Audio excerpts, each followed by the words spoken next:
আসসালামু আলাইকুম দর্শক, বুঝতেই পারছেন যে প্রধান উপদেষ্টা ডক্টর মোহাম্মদ ইউনূস এবং তার সরকারের সঙ্গে বিএনপির একটা মুখোমুখি অবস্থান বা ছায়া যুদ্ধ হয়ে গেল। এই অবস্থায় গতকাল থেকে যে আলোচনা সেটা হচ্ছে ডক্টর মোহাম্মদ ইউনূস পদত্যাগ করতে পারেন, এই ভাবনা নাকি তিনি ভাবছেন। এই কথাটা এনসিপির নাহিদ ইসলাম এবং তার দলের লোকরা জোরে সোরে প্রচার করেছে। যাক, এটির পর বেশ রাজনৈতিক মহলে চাঞ্চল্য তৈরি হয়েছে। বিএনপি কি ভাবছে? বিএনপি কি খুব চিন্তিত যদি ডক্টর মোহাম্মদ ইউনূস পদত্যাগ করেন? দর্শক, বিএনপি কি চায়?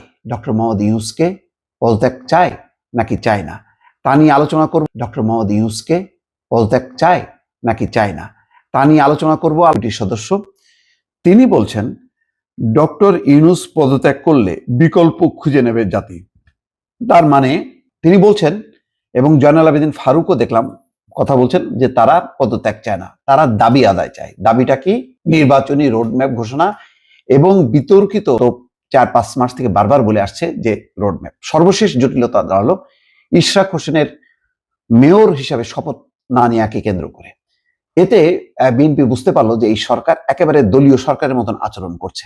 নতুবা যেখানে ট্রাইব্যুনাল রায় দিয়েছে, যেখানে নির্বাচন কমিশন গেজেট প্রকাশ করেছে, তারপরেও কেন ইশরাক হোসেনের শপথ নিতে চাচ্ছে না স্থানীয় সরকার উপদেষ্টা আসিফ মাহমুদ সজীব ভুইয়া? এরপরেই বিএনপি সিরিয়াস হয়েছে। ঘটনাক্রমে আবার সেনাপ্রধানও বলেছে যে ডিসেম্বরের মধ্যে নির্বাচন চান, এবং করিডোর বন্দর ইস্যু বিদেশিদের কাছে দেয়া, এই ইস্যুগুলো নির্বাচিত সরকারই সিদ্ধান্ত নেবে এবং সেটাই নেওয়া উচিত। দুয়ে দুয়ে যখন 4 মিলে গেল, তখন বিষয়টি গড়ালো উপদেষ্টা পরিষদের বৈঠকে। সেখানে 4 ঘন্টা অনির্ধারিত বৈঠকে ডক্টর মোহাম্মদ ইউনূস পদত্যাগের ইচ্ছা ব্যক্ত করেছেন। এমনকি জাতির উদ্দেশ্যে কি ভাষণ দেবেন তার খসড়াও নাকি তৈরি হয়েছে। এবং তখন দলে দলে এনসিপি নেতারা যমুনায় গেলেন, তারা রিকোয়েস্ট করলেন পদত্যাগ না করার জন্য। এই অবস্থার মধ্যে সবার চোখ বিএনপির দিকে, যে বিএনপি কি বলছে। বিএনপি বলছে ডক্টর ইউনূস পদত্যাগ করলে বিকল্প খুঁজে নেবে জাতি। সালাউদ্দিন আহমেদ বলছেন, স্থায়ী কমিটির সদস্য, শুক্রবার একটি বেসরকারি টিভি চ্যানেলকে দেওয়া সাক্ষাৎকারে তিনি এই কথা বলছেন। তিনি বলছেন বিএনপি ডক্টর মোহাম্মদ ইউনূসের পদত্যাগ চায় না, বিএনপি চায় নির্বাচনী রোডম্যাপ। কিন্তু সেই দিকে না গিয়ে সংস্কারের কথা বলে সময় ক্ষেপণ করা হচ্ছে। তবুও তিনি কোনো কারণে আবেগের বশবর্তী হয়ে পদত্যাগ করলে জাতি নতুন বিকল্প বেছে নেবে। বিএনপির স্থায়ী কমিটির সদস্য বলেন, ডক্টর ইউনূসের পদত্যাগে কোনো শূন্যতা তৈরি হবে না, তবে বিএনপি চায় সম্মানের সঙ্গে ডক্টর ইউনূস থাকুন এবং নির্বাচনী রোডম্যাপ দিয়ে জাতিকে সংকট থেকে মুক্ত করুন।